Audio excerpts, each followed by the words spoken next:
Rush was kind of a national pride, I guess, for a lot of Canadians, you know. They're as good as Yes ever were, they're as good as Genesis ever were, Pink Floyd, you can put them up against all those, you know, brilliant sort of arty bands of the day.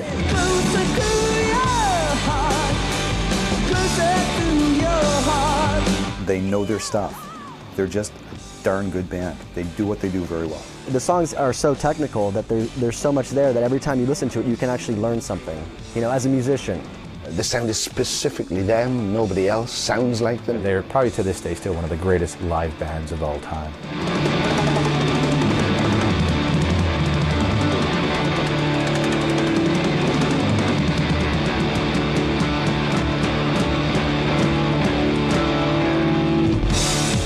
When you think Canadian bands, I think you think of a handful of bands, and certainly, if not at the top of the list, then vying for the top slot is Rush, Canada's power trio.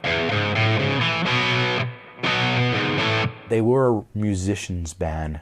Musicians who go to see bands or listen to bands could really appreciate the talent of these guys. They were a band that were pushing the limits technically as a band. I mean, as a three-piece band even, they were just unbelievable musicians. They were writing great songs, but they were also saying, hey guys, you know, this is the new standard for what it means to be in a band at this time. You gotta be able to play like this. Back then, there were very few groups that only had 3 members that could put out a sound like that. And the first one that I remembered was Emerson, Lake and Palmer and their brand of progressive rock. But when Rush came along, they somehow massaged it, reinvented it into something else.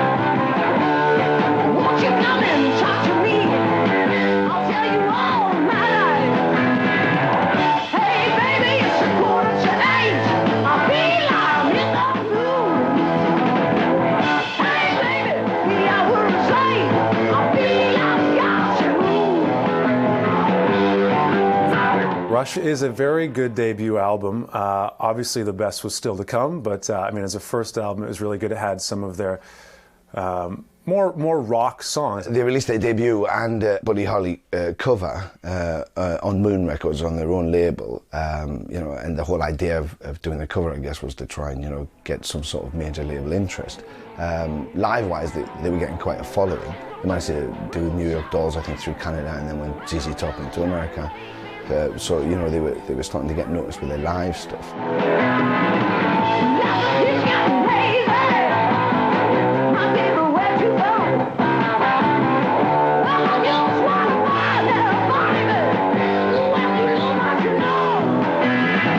It was the only album that didn't have Neil Peart on drums. The original drummer was a man named John Rutsey, who decided after the debut album, it just wasn't what he was looking for. He really didn't like the touring.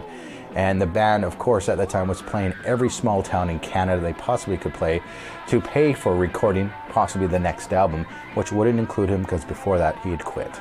The fact that John Rutsey drummed instead of Neil Peart, who joined thereafter, it kind of gives it a charm and a point of interest from the sake of, you know, this was just a basement band that came out of the basement and caught the world by storm.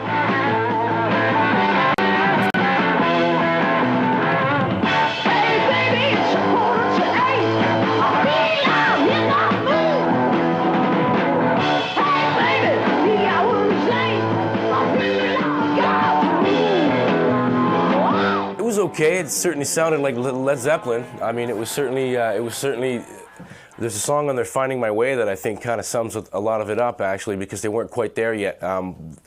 They did a very convincing Led Zeppelin, but it sounded a lot more like Led Zeppelin than it ever did the Rush that came after that.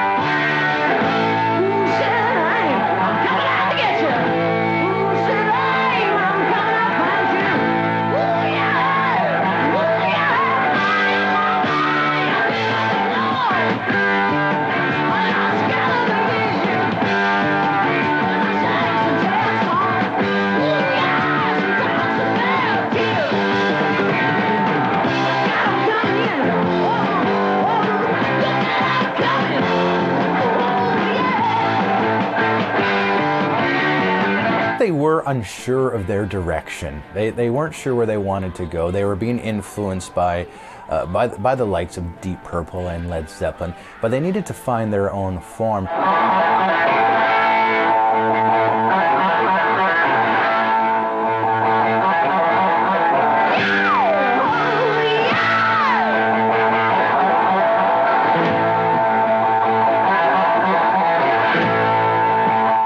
If you go track by track, the first Rush record had just great rock and roll songs, a couple of ballads too, but there's two songs in that first Rush record that still matter a lot today to listeners of radio in Canada, Working Man and In the Mood. They're staples of rock radio, and they're from that very first Rush record in 1974.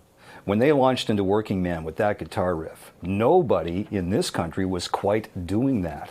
And it just had that raw energy that just reached down and grabbed you where it counted, and then it went off and into so many different ways, but it was still basically a three-piece rock group without being too progressive, but just the way it all came together with the right amount of angst. I'm a working man, damn it, you know, that kind of thing.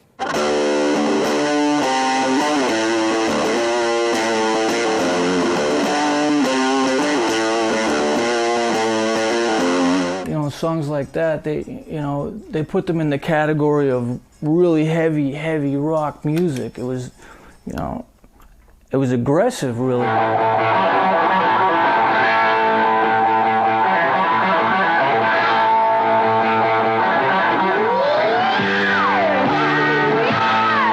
There's a very different kind of Rush.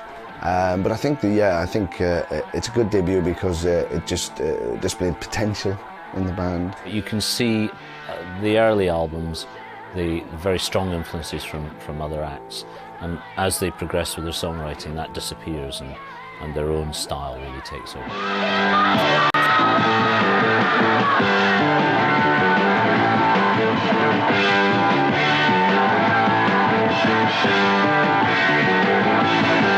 In 1975 came the second album from Rush, Fly By Night, and it was an improvement on the first record. The first reason being the arrival of Neil Peart, replacing John Rutsey.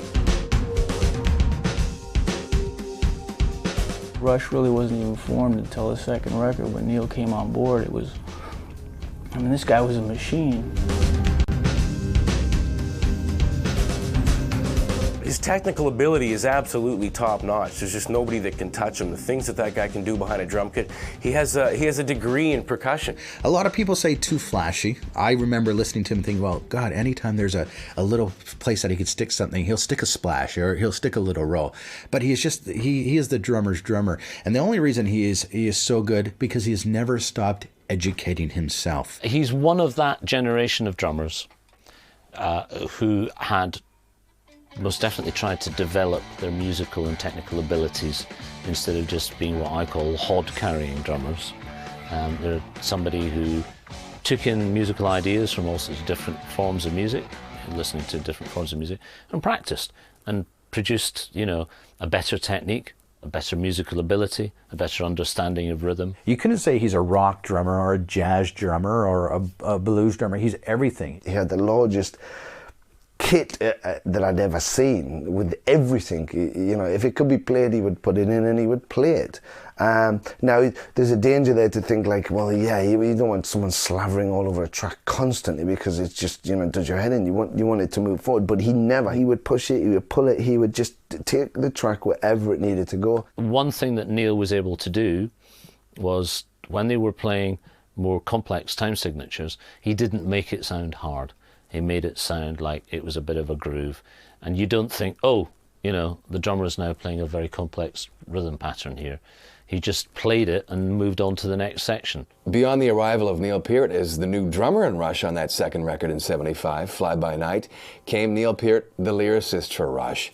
Lyrics had been very kind of remedial and, hey baby, it's 7:45, I feel I'm in the mood on the first record, to some of the incredible eccentric lyrics that were contained on a track like Bytor and the Snow Dog. Alex Lifeson, the guitarist, and Geddy Lee, the bass player, were the main driving force of the first album. And all of a sudden, along comes a guy who's got a lot more input. Geddy and Neil as lyricists. Now, in the early days, they wrote lyrics together.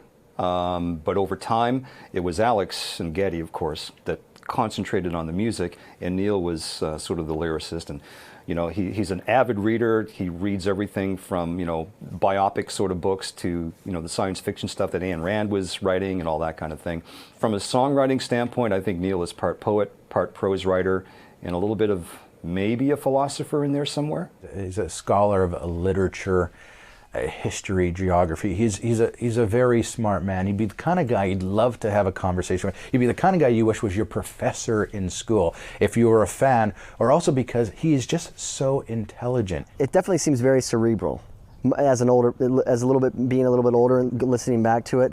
So the lyrics I don't really latch onto as much as, you know, when you're like 13 and you're like, you know, just singing along with some of the songs, and you listen, but you didn't really ever know what those lyrics meant or what they were talking about. Now it kind of seems a little bit like, you know, clever for clever's sake.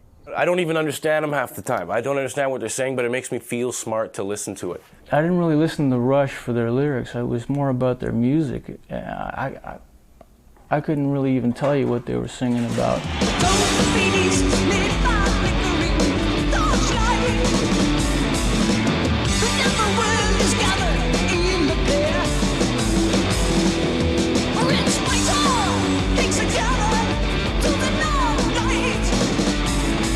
Rush became very interesting on the second record in terms of epic proportions. By Tour and the Snow Dog, 8.5-minute song with 4 distinct parts. Incredible. They were branching out and becoming lyrically incredibly adventurous.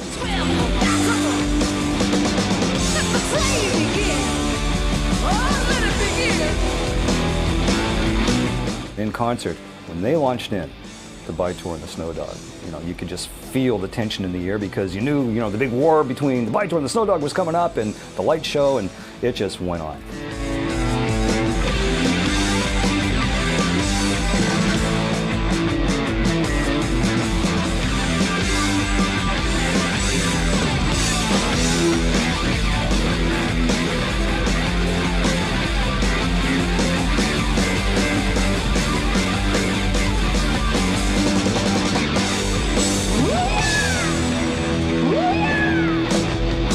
Things weren't just songs, or of course they were songs, but they were also moving into areas where they could have large instrumental sections followed by a song, followed by another instrumental sections.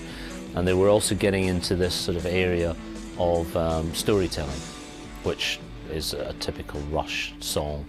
Lots of their songs are stories, some of them like sci-fi type of stories, and some of them just essentially what was happening around them as socially as a band. Anthem, that was the cool track. That was the one I really liked. It was just, you know, they were, you know, really showing off their chops. It's kind of a favorite. It was the lead-off track. You put the needle down on side one, you got Anthem, and it quickly took hold.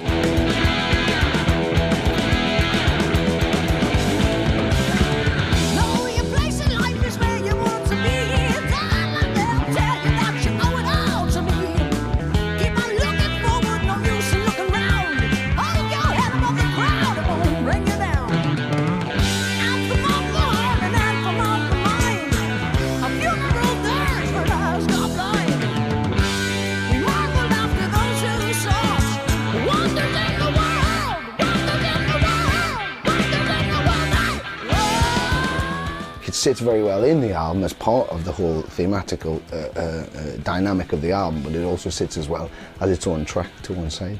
It definitely it seems a little bit to be kind of like along the Led Zeppelin vein, was when they were trying to sound a little bit more Zeppelinish and not so much like themselves. I think Geddy was like adding the growl into his voice, which I actually liked when he started to take that out, you know, make his voice a little bit smoother, you know, as opposed to, it just seemed to be like they were trying to sound a little more rockin' than they were. Anthem wasn't the highlight, and it wasn't an anthem type of song, except for the title, but definitely one of the better songs from the album, but not necessarily the most successful or the best song from the album. But when it comes to longevity, the title track, Fly By Night, is a song that you'll hear every day on your favorite classic rock radio station in North America. Every kid who had bought a guitar at that time, you know, I heard Fly By Night, and it was an easy little lick to kind of learn.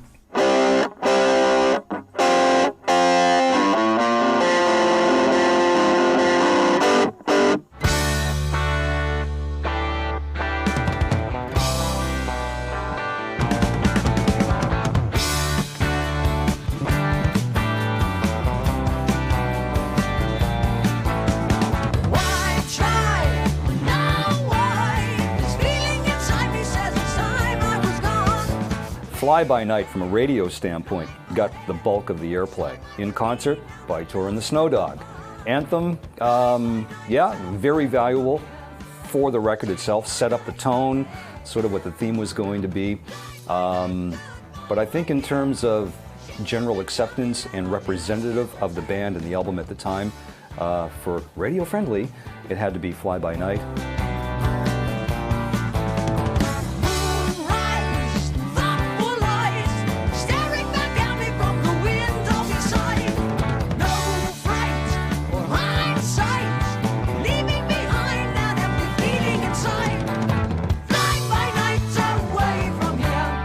They'd got confidence as a band, and they were beginning to experiment in the studio with their own musical ideas, because they're all very proficient musicians, and more than proficient musicians, and they were beginning to allow their musical abilities to be introduced into their compositions. The thing about the whole band is each person can individually stand up against each other, kind of thing, in terms of writing and playing. And so the album in general was far superior to the one before because of one person, which shows how one person can make such a big difference. I mean, it was a big stylistic change.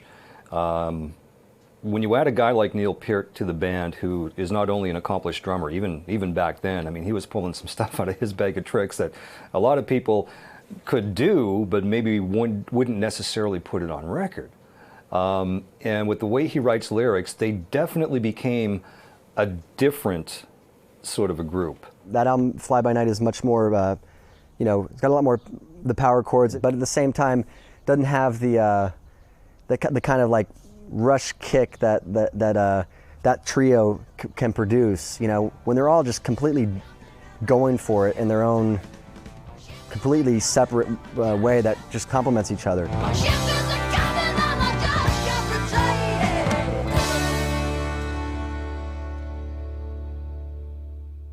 Caress of Steel, it was the album everybody loved to hate. Critics and fans thought the album was just too way out there. We talked about the concept phase of which Rush would get into, and I think maybe it was just too bizarre for some fans who discovered them in the first two albums. It really seemed like they took the whole idea of these marathon type songs where they had like 15 parts and it was 25 minutes long. It really seemed like they had started to experiment with that a lot more on Caress of Steel, and it lost some people. It was a bit hard to get your head around. Two long suites on it. You had the Necromancer on one side, and then the Fountain of Lamneth on the other, with all these little, you know, sub-songs. Very well crafted. You got this 2-minute drum solo, Didax and Narpets, that came from out of nowhere. But when you rearrange the letters around, you know, addicts and parents and all this kind of stuff. Caress is from a perspective, from a writing perspective, I think it's more complex. The complexity of what Rush are as musicians and as performers are coming through. You know, each element of Rush, 3 elements of Rush, the guitar, the bass, and the drums, were always intended to be strong. And once Neil Peart had such a magnificent, flamboyant style, massively percussive and stuff. And I think the 3 individual elements were coming together much stronger in Caress.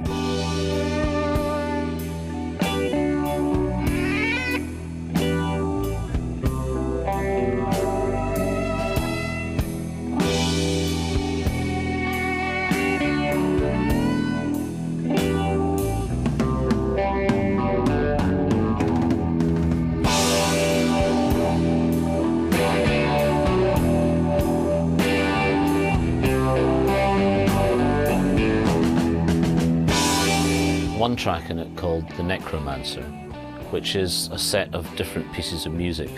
And it starts with a sort of slightly electric Ladyland sound to it. So obviously in the studio, they've been able to use the studio techniques that were available to them. They're a 3-piece, and personally, if it had been me, I would have been a bit scared perhaps to use the studio techniques, because I don't know if you could have taken it out live. But all credit where it's due, they seem to be able to go out live and perform some of these recordings from the studio and make it work live. Silence shrouds the forest as the birds announce the dawn. 3 travelers ford the river and southward journey on. They, I think at the time, were really experimenting with what they can do lyrically, what they can do musically, and make, I wouldn't want to call it a mini opera, but I think what Rush was trying to do was tell a story, beginning, middle, and end, or at least a resolution. And it just manifested itself in very moody pieces, especially the Necromancer. You know, when they launch into that in that slow, swingy, almost jazz kind of a feel.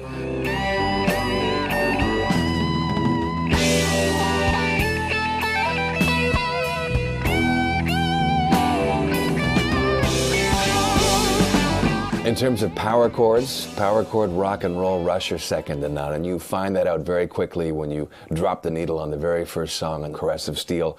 Bastille Day just lurches out of the speakers at you and does not let up for 4.5 minutes. It's Bastille Day, and it, you know, bum, bum, bum. That's aggression. Hey, we're pissed, and we're going to do something about it.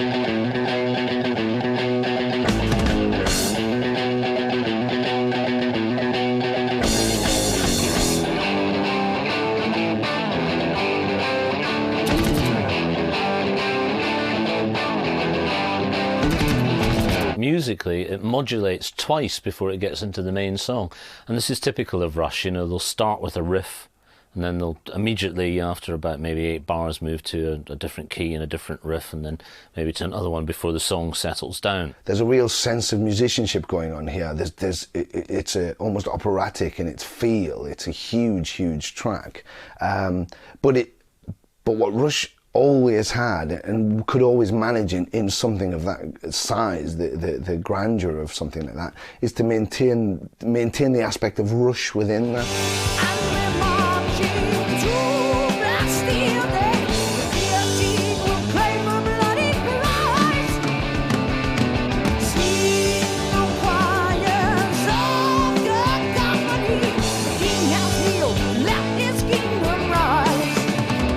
Bastille Day is led by Alex Lifeson on guitar. He really steered that song.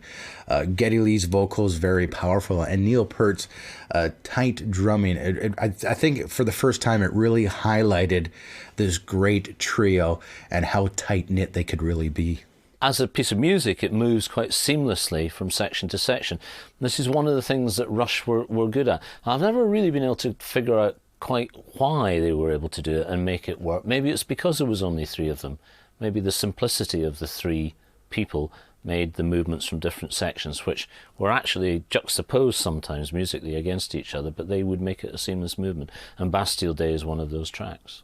I personally like the song, but when you hear it on the radio, it's one of the more dated sounding Rush songs, so maybe it didn't work that well.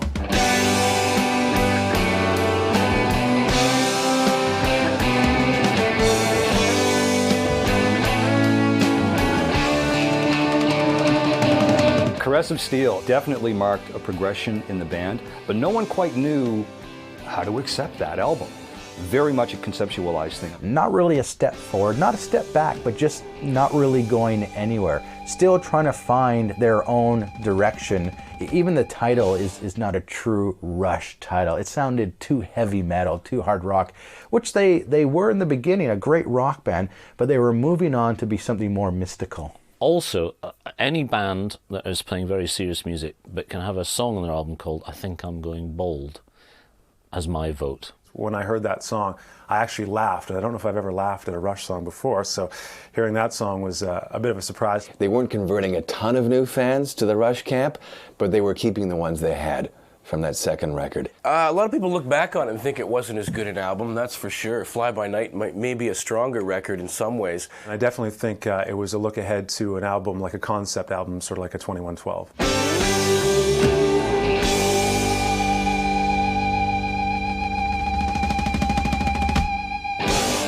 2112 for the time was very futuristic. You think of 2001 Space Odyssey when you hear this album. Great concept album.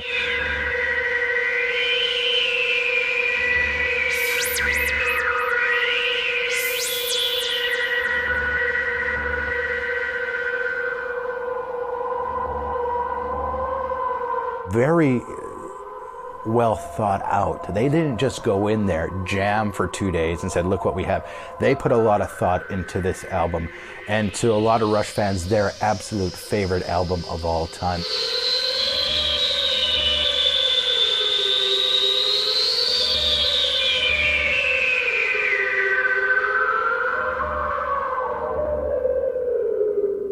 When those sound effects started on side one, you knew something cool was going to happen.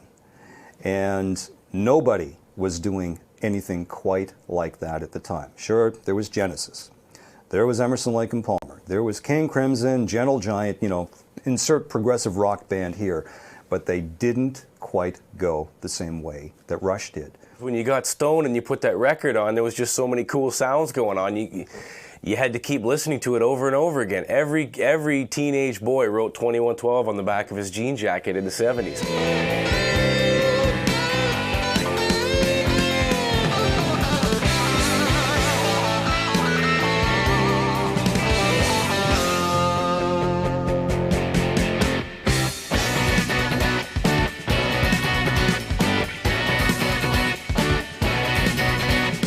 Musically, 2112 is just phenomenal. I think it's everywhere Rush was going, culminated on here, and you know, all that experimentation before and how far they could push boundaries came together in 2112, and it just made everybody go, whoa, what is that? You know, because, I mean, there'd been concepts before and stuff, but again, their superb musicianship carried through, you know, they are just incredible musicians as individuals. They try and keep on the 4/4 timing thing because that's the most easiest kind of rhythm to listen to. But then in the middle of a song, they'll break into a completely different time signature and then bring it back. And by doing that and the skill of each musician, it shows that, you know, well, that's basically how you write a great long song. They must have wanted that respect, you know, egotistically, maybe even subconsciously, as musicians. And I think with Rush, like a lot of bands, the musicianship comes first, you know, and it shows in their construction. They don't construct to go like, oh, I'll tell you what, I'll do a really clever bit here and everybody will think I'm great in there. It wasn't a concept of this. I think they just composed. They composed as they were. That's how I would play that part. Their ability to play very fast phrases very tightly together as a unit, I think, is them showing off a little bit more. I think putting in bars, unusual bars, is not so much showing off. For instance, if you work with a songwriter who doesn't think about a verse should be 8 bars long, their first verse could be 7 bars long in 4/4, but their next verse could be 11 bars long in 4/4. That's to accommodate the lyrics, the vocals. It's nothing else to do with being clever. It's just the way it works.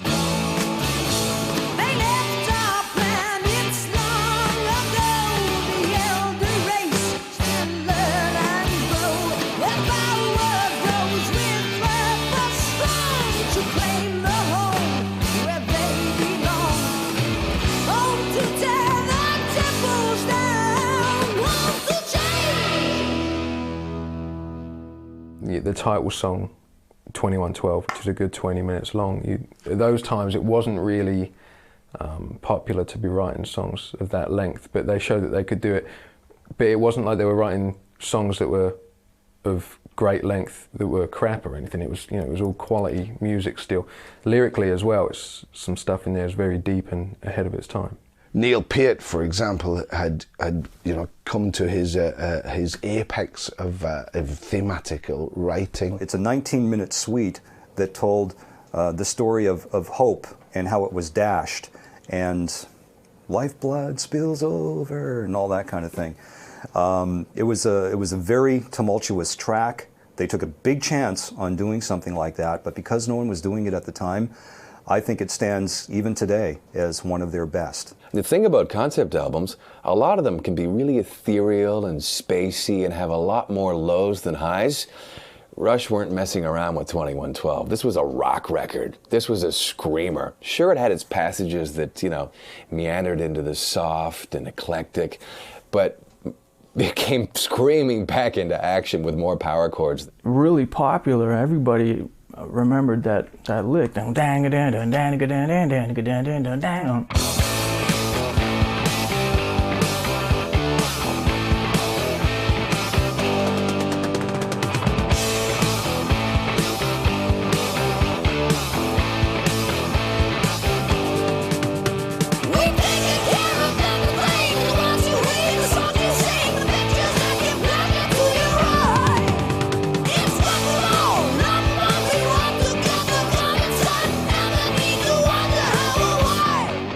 The 2112 album was very sophisticated due to the fact that it was Terry Brown, the producer, his very first masterpiece. He really helped shape the band. It was also the album where Neil Peart really was a star lyrically. So while he was working on the lyrics, Geddy and Alex could then just really work on the music, and that's how they did things. Neil would do the lyrics, they would do the music, then they put them together. But it was Terry Brown who really, I think, helped form the band for this album. And I think he would be, on this album, the fourth member of the band as producer, because it really was his masterpiece as much as it was the rest of the guys. And you've got to give them a bit of credit for being able to say, okay, well, we want to move in this direction now, and not be scared. And of course, what happened was that the fans, it was reflected in the fans by the buying of the album. It opened them up to a much bigger market, especially in North America as well. It was just a moment, just a landmark moment for the band. And, you know, their fan base just went woof. Just all of a sudden everybody was talking about the album, you know. They were being led by themselves, no longer influenced by other bands, only influenced by themselves. And of course, the first side is all passages of concept. The second side is just a bunch of great rock songs. I still like to go back and visit that album. I still enjoy it, but I think it does. A lot of the early Rush certainly sounds dated. It was produced technically great at the time, but things have progressed so much that it tends to lock itself in a little capsule. So I don't know that it stands the test of time that well. It's fun to go back and listen to, but it doesn't stand the test of time like, say, a Led Zeppelin 4, where it sounds like it was just done yesterday. I think the album still sounds great because it was so. Because no one was really doing it back then, and it's great musicianship, and no matter how many years you look at, great musicianship and great players always stand the test of time. If you look at Jimi Hendrix, and he's still always looked upon as a guitar god, and because of Rush's skill as a band, that's why the album is still so cool.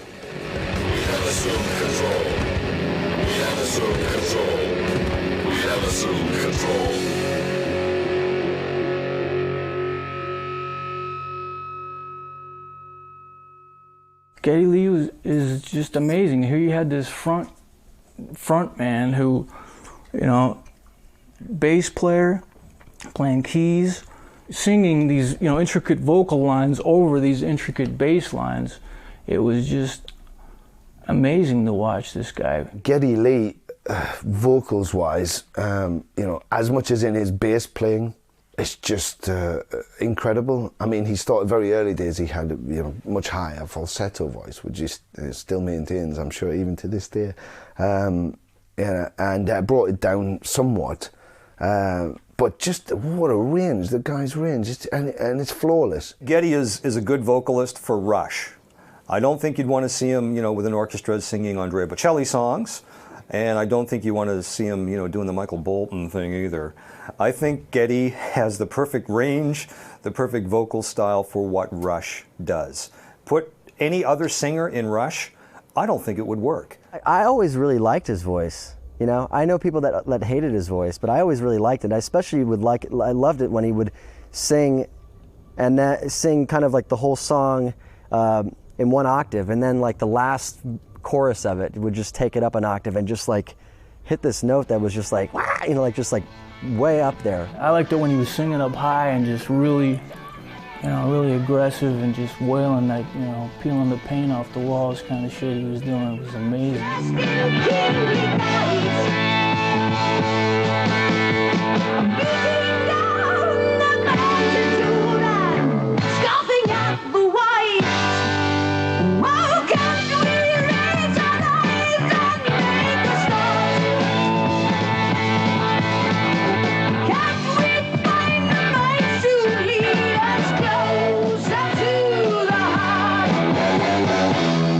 Geddy Lee, as a vocalist, reminds me of a couple of vocalists. He reminds me of Robert Plant, and he reminds me of John Anderson. although he does remind me of these people, certainly in his earlier days, he's very distinctive, you know, and that is the most important thing, I think, in a singer, is to have a distinctive voice more than a technical voice.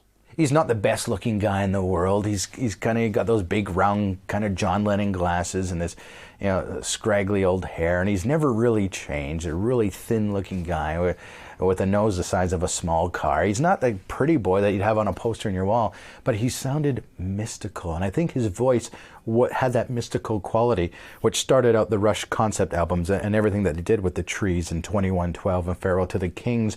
You needed that kind of high-end, high vocal voice that caught your attention. One of the reasons why he didn't get the respect that he deserved was maybe because his voice was just way too high, you know, and maybe didn't appeal to people.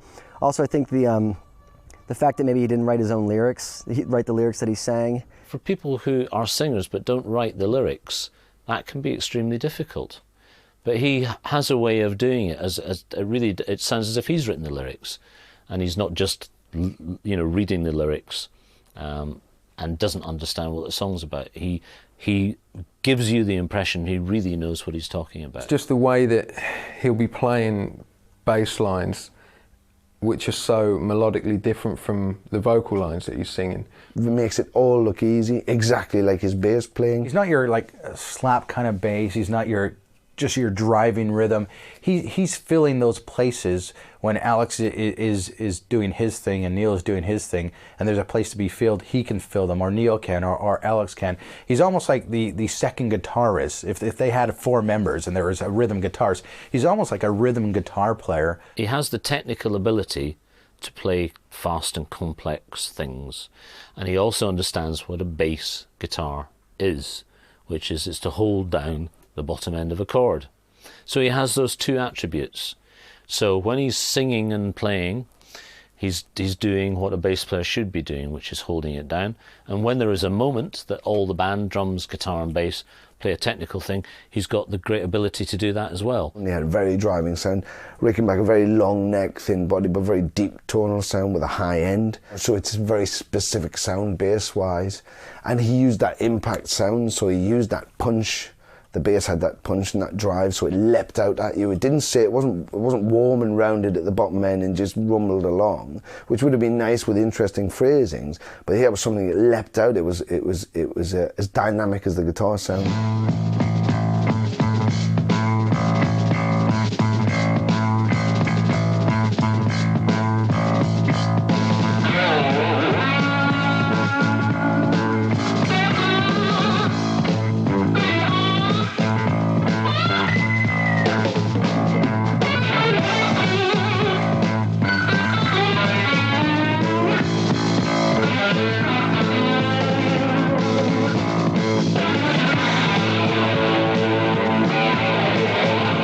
Alex Lifeson is, I think, an extremely underrated guitar player. If you grew up as a kid listening to rock, you know, in the 80s, you know, Geddy Lee's the best, you know, and Neil Peart's the best drummer, but Alex Lifeson nobody really talked about. But if you try to play his stuff, he's extremely talented, jazz trained and very technical, great classical guitar player, and knowing on a personal basis, trying to sit down and actually learn his stuff was very hard. He didn't just actually play like the power chords, you know, he would actually play like 7th chords or just odd chords with distortion. The riffs he comes up with and the stuff he plays, he's taking simple stuff but making it a lot more complex, but it's not affecting the sound. It never, like the riffs that he writes, it's not just being clever for clever sake kind of thing. It's got a lot of depth and stuff. The riff to Limelight is this kind of.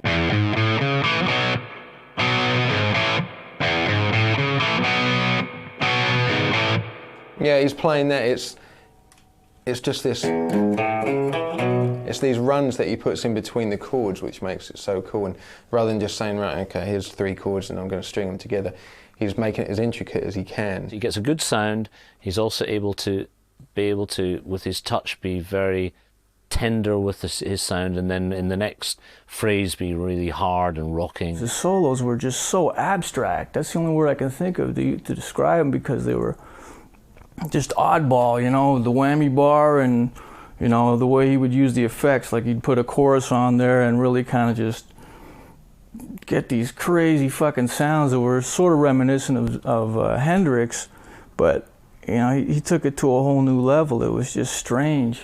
It's not just about get to the break where the solo is and play the solo, or just play the riff that everybody knows and then play a solo. I mean, this guy, you know, from the most delicate phrasings to the most complex phrasings, you know.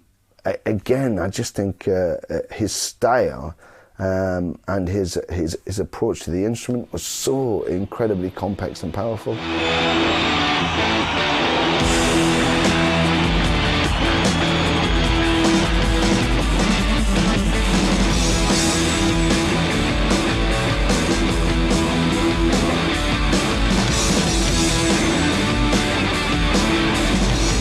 People who are fans of the Eddie Van Halen or Joe Satriani's or even the Slash from Guns N' Roses might not necessarily be a fan of Alex Lifeson, but he is definitely one of the best guitarists in the world. In the 1970s, he had long hair and looked more Spinal Tap than anyone.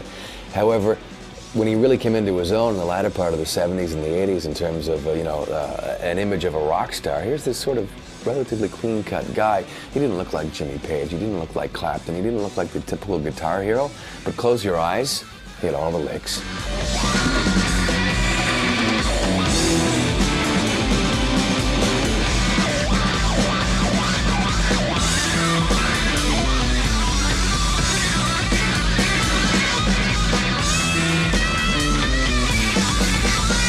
I really like Alex Lifeson. I don't know that I would consider him a Jimmy Page or a Jeff Beck or anything like that.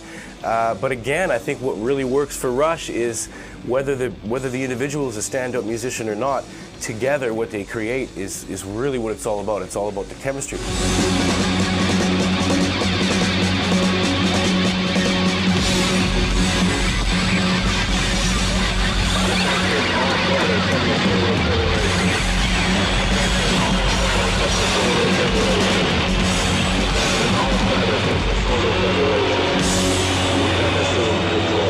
2112 was their first million-selling record, and that's always good for a band to have success, commercial success. It brings all sorts of things to the band. It brings confidence, obviously brings money, it brings them being able to fulfill what they want to do musically and commercially.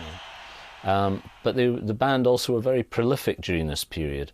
So I think when you're being very prolific, to get the feedback like that is a great thing to have. 2112 was their landmark album, in a way that it exposed them to more audience. Farewell to Kings following that was a massively successful album for them. And wouldn't necessarily be better than 2112, but what it did do was showcase their musical abilities. They're listening to 2112 and then listening to this album, you can tell that they became a lot better musicians individually, but more so as a trio. It really highlighted them playing really close-knit, really knowing, probably starting to really learn to where each other was going, where they knew. They didn't have to look, they just knew what the other person was going to be doing next. When they turn the pages of history, when these days have passed long ago, will they read of us with sadness, or the seeds that we let grow? We turned our gaze from the castles in the distance, eyes cast down on the path of least resistance.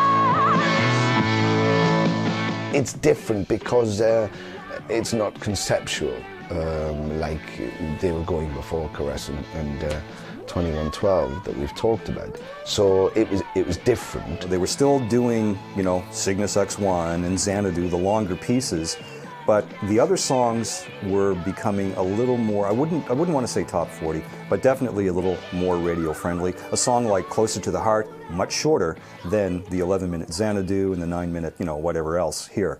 So I think it just showed them maturing and trying different aspects of their writing and maybe working within time frames. Closer to the Heart for Rush had to be, that's an anthem if there ever was one. So that's probably their calling card song.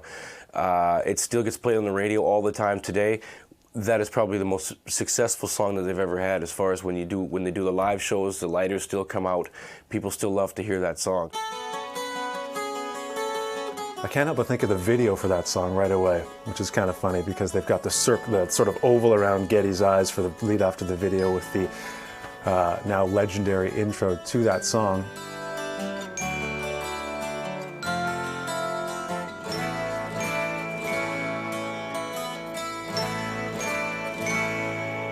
And the men who hold high places must be the ones who start to mold a new reality closer to the heart, closer to the heart.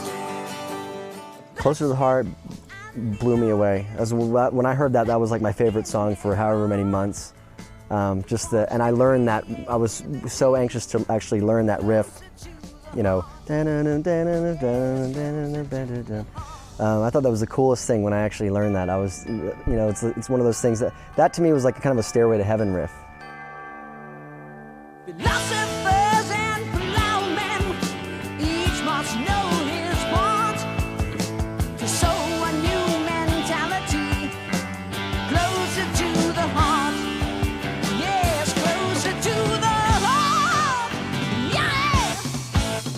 Closer to the Heart starts with a 12-string acoustic, and then they seem to manage to suddenly, you know, completely change the sound and go into this sort of radio-friendly rock sound, which is typical of Rush. When Geddy comes in, you know, and starts with his little plea, and the men who hold high places must be the ones to start.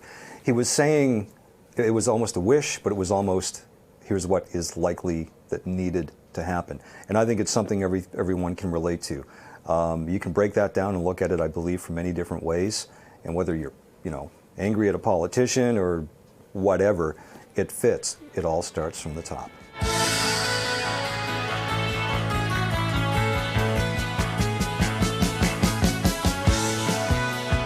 From the intro, there's a very sweet, soft impact on the intro, the percussive bells that Neil Peart goes on. I mean, there's not one moment that the dynamic of the song isn't altered. It had just this really nice groove to it, you know, that it just finds like a really nice groove, and it was kind of a simple song, but just really kind of powerful. Rush had written ballads before 1977, but somehow Closer to the Heart was the ballad for Rush to that point in their career. It had everything. Song structure was perfection. Lyrics, perfection. It just seemed to matter to everyone who listened to it. You couldn't go far wrong as taking a track like that, which fundamentally it could be classed as like a sort of girly track, you know, Closer to the Heart, a bit soft lyric, but just listen to the musicianship and the composition. I mean, learn that and you won't go far wrong. It was different. It was kind of unexpected. It was like they took a step back and got a new perspective on the world, or it seemed to me, musically. And then Xanadu, the second track, this 10-minute masterpiece in terms of production. Really interesting song.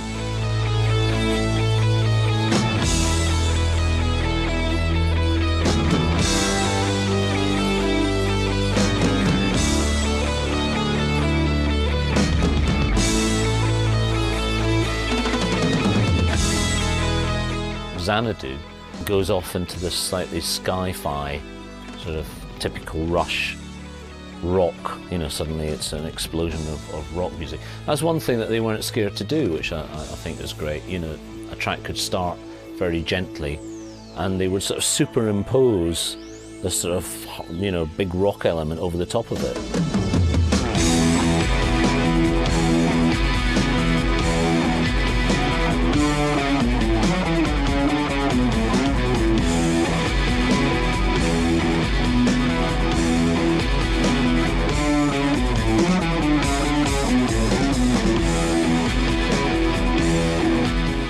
Some songs don't have to be 18 minutes. They don't have to be 9 minutes long. Closer to the Heart was the perfect length, you know, tracking, what, just under 3 minutes, I believe it was. Something that had to be set up, tell a story, create a mood, Xanadu, yeah, it probably had to be 11 minutes long. Rush makes music for themselves. Whether Rush are playing a song that, in their opinion, is a more commercial and simpler song, or whether Rush are playing a large, complex piece of music, they're never scared to take those sort of risks. In the middle of one of their more commercial songs, they might have something that another artist just, well, you can't put that in there, but they say, yes, we're going to put that in there and we'll make it work, and they would make it work.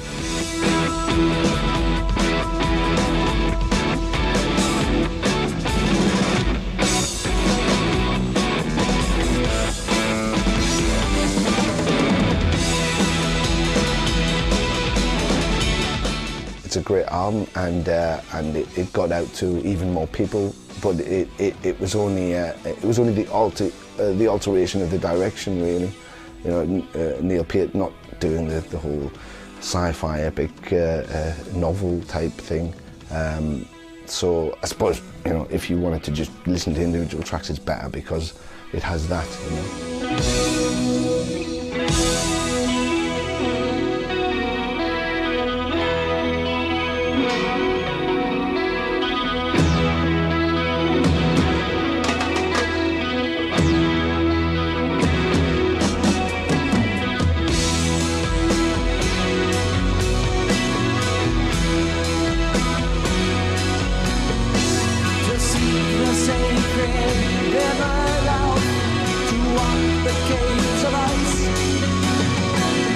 Break my fast